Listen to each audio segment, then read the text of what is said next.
dastuurka Soomaaliya markaad eegtid qodobkiisa 32 iyo mabaadi'da guud ku dhisay inta waxay doonaysaa in la ilaaliyo xorriyadda hadalka iyo cabiraadda qaybaheeda kala duwan warbaahintuna ka mid tahay wuxuuna mamnuucayaa wax kasta oo caburin warbaahinta u keen kara sidaas la mid ah dastuurka waxa ku qoran marka cid xaq gudub ama gif samayso hab loo raaci karo oo ay xuduud u tahay in garsoorku noqdo cid u garnaqaysa cid la haystay la leeyahay sharciga jibisay iyo cid haysata dhibaatooyinka hadda soo kordhaya waa laba midkood waxa weeye in warbaahintii la xayirayo iyadoo aan marka horeba loo marin hab sharci ah oo maxkamad u garqaaday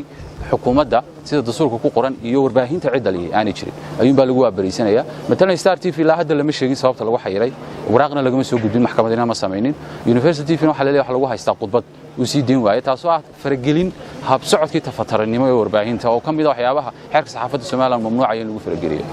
waxa taabarba socota dadka iyaguna aragtidooda intay dhiibtaan ay kamid yihiin abwaanada sida Shucaab Cabdiraxmaan oo kale intay gabiyaan oo ay maansooyin soo jeediyaan dawladdu ka carooto iyagana loo xirayo isku dub waxa soo dhan waxay soo wada hoos gelayaan waxyaabaha dastuurku damaanad qaadiyo ilaaliya xorriyadda ashqaas iyo xorriyadda warbaahinta bay xad gudub ku tahay Soomaaliland ceeb bay ku tahay waayo dal dimuqraadi ah marka adduunku ina maqlo in dalkii dimuqraadiga ahaa maanta warbaahin ku xayiray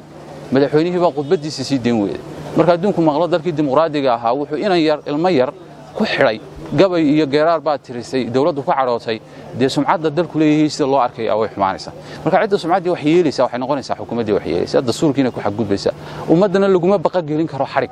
ilaahay baa dadkan abuurtay inay hadlaan buu ugu talagalay waa dabiici ma aamusayaan siyaabo kala duwan bay u hadlayaan marka xarigo aad badisa ma keenaysa in dadku aamusaane waxay keenaysaa in dadku si hadlaan oo si caroodaan oo arkaan in la caburiyo marka waxa wanaagsan leeyahay xukuumaddu in dastuurka dib ugu noqoto in dulqaad sameeyso way quraanka ayaa aayad quraan ku qorantay bini'aadamku waa kala duwan yihiin kamana zuulayaan inay muxtalif noqdaan kala duwanaadaan marka dadku xukuumadda wax barakaysan ma wada arkayaan qaarad xukuumadda way ku farxi qaar way diidi